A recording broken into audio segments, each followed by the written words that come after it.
할렐루야. 잘 오셨습니다. 우리 하나님 앞에 찬양 부르겠습니다. 찬송가 85장. 찬송가 85장입니다.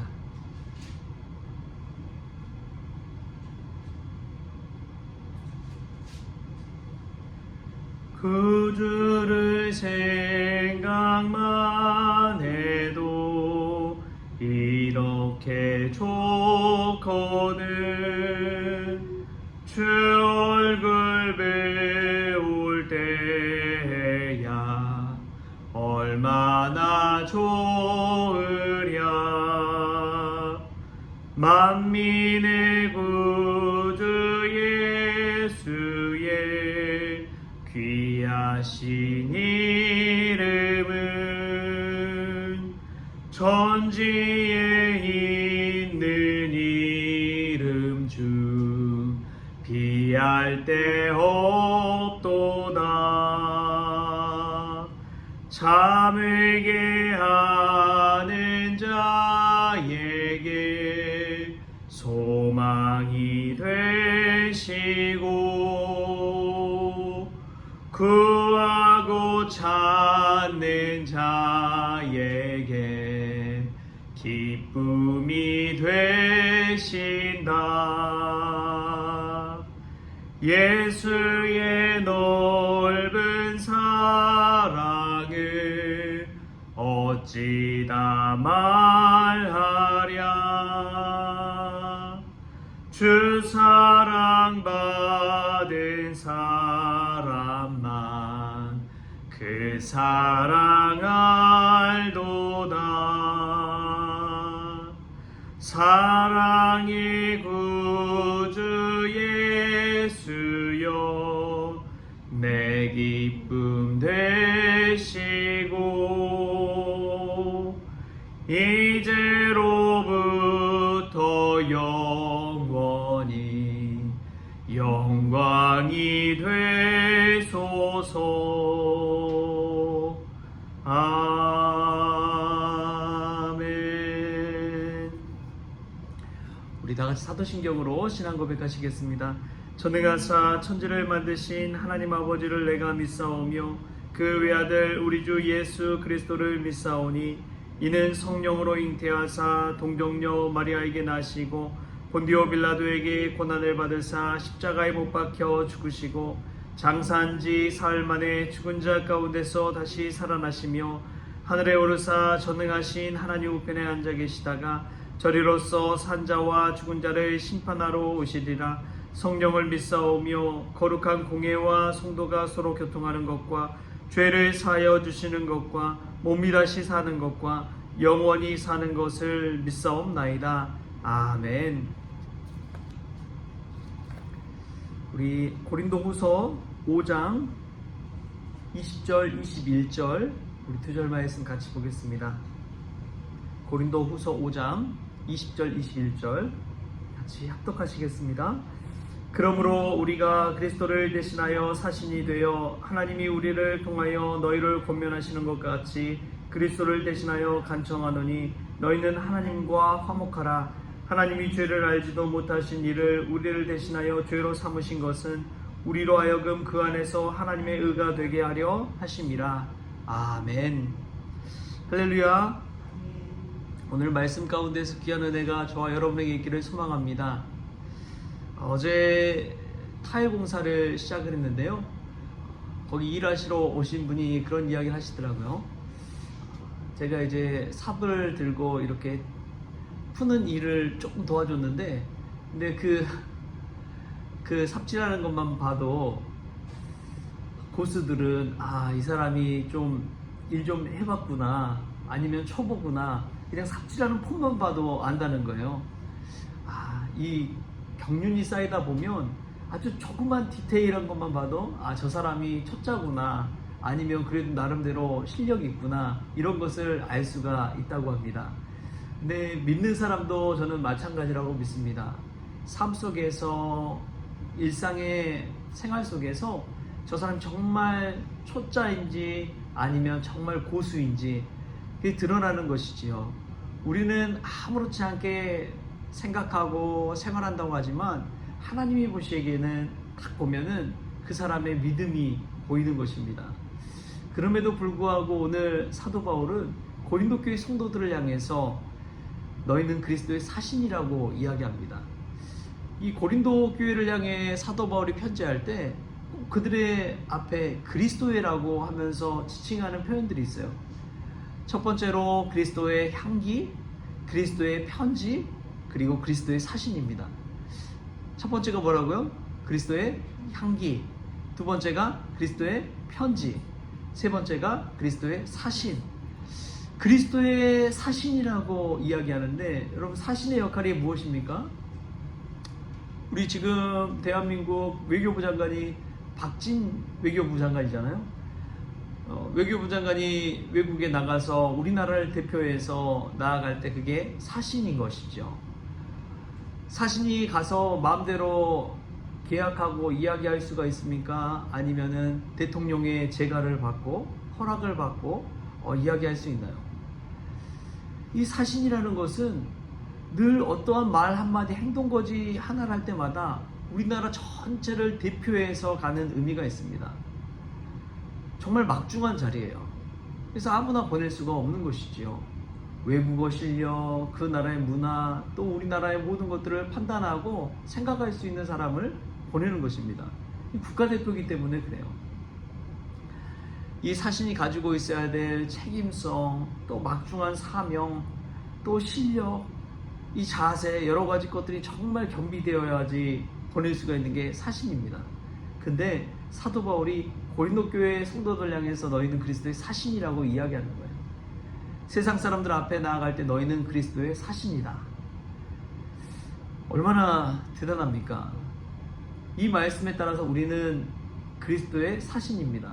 저와 여러분들이 예수님의 외교부 장관이라는 거예요. 세상 사람들을 나갈 때에 저희들을 통해서 예수님이 그대로 보여지기 때문에 그렇습니다. 근데 이 그리스도의 사신에게 첫 번째 조건이 있다면 그것은 하나님과 화목하는 것입니다. 그리스도의 향기, 그리스도의 편지, 그리스도의 사신이 되는 가장 중요한 것은 하나님과 화목하는 것입니다. 신앙생활을 할 때 가장 우리가 중요하게 생각해야 할 것은 내가 하나님과 화목하는 것인 줄 믿습니다. 하나님과 화목한 게 무엇입니까? 의사소통하고 이야기하고 하나님과 늘 동행하고 기쁨으로 만나는 것인 줄 믿습니다. 기도하면서 만나고 말씀 읽으면서 만나고 걸으면서 만나고 하나님 생각하고 그런 모든 것들이 하나님과 화목한 것이죠. 하나님과 화목할 때에 세상이 얼마나 행복해지는지요. 내가 하는 일이 무슨 일이든 상관이 없어요. 하나님과 화목하기만 하면. 나에게 상황과 환경을 뛰어넘을 수 있는 가장 큰 힘은 하나님과 화목하는 것인 줄 믿습니다. 이 새벽 기도의 시간이 내가 하나님 만나는 시간이요, 하나님과 대화하는 시간이요, 하나님이 나에게 은혜 주시는 시간이라는 헛된 그러한 귀한 시간이 된다면 우리는 하나님과 화목할 수 있고 그리스도의 사신이 되어질 줄 믿습니다. 그런데 그러면서 동시에 사도 바울이 이야기하는 것이 있어요. 21절 말씀입니다. 하나님이 죄를 알지도 못하신 이를 우리를 대신하여 죄로 삼으신 것은 우리로 하여금 그 안에서 하나님의 의가 되게 하려 하심이라.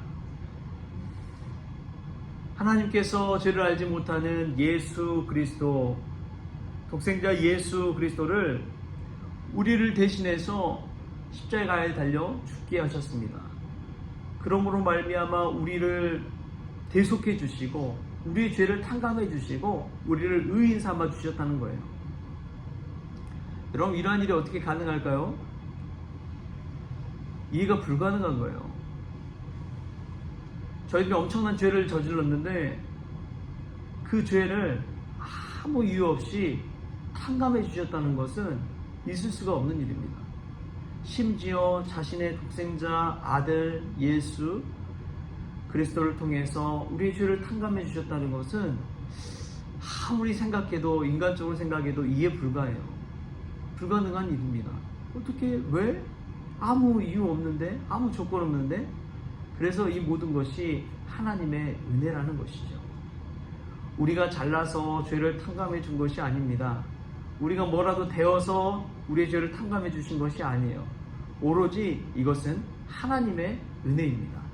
하나님께서 강권적으로 하신 것이고 하나님의 주권이 있는 거예요. 우리가 여기에 대해서 따지고 이야기하고 이해 불가입니다. 알 수가 없어요. 우리가 아무리 하나님을 알려고 해도 하나님을 알 수 있는 것은 아주 요만큼밖에 없습니다. 그것도 하나님이 우리에게 계시해 주시고 보여주셔야지만이 가능한 것이죠.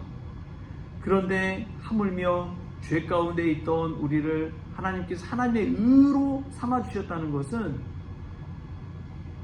도저히 이해할 수 없는 하나님의 은혜요 하나님의 사랑인 줄 믿습니다.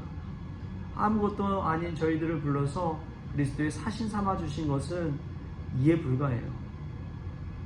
저희들이 이러한 하나님의 말씀을 대할 때 머리로는 알 수 없지만 그럼에도 불구하고 우리를 대신하여서 우리가 당해야 될 그 엄청난 고난과 아픔과 시련과 그 모든 것들을 대신 짊어지셨다는 것 자체를 볼 때에 말할 수 없는 은혜요, 말할 수 없는 감동인 것이죠.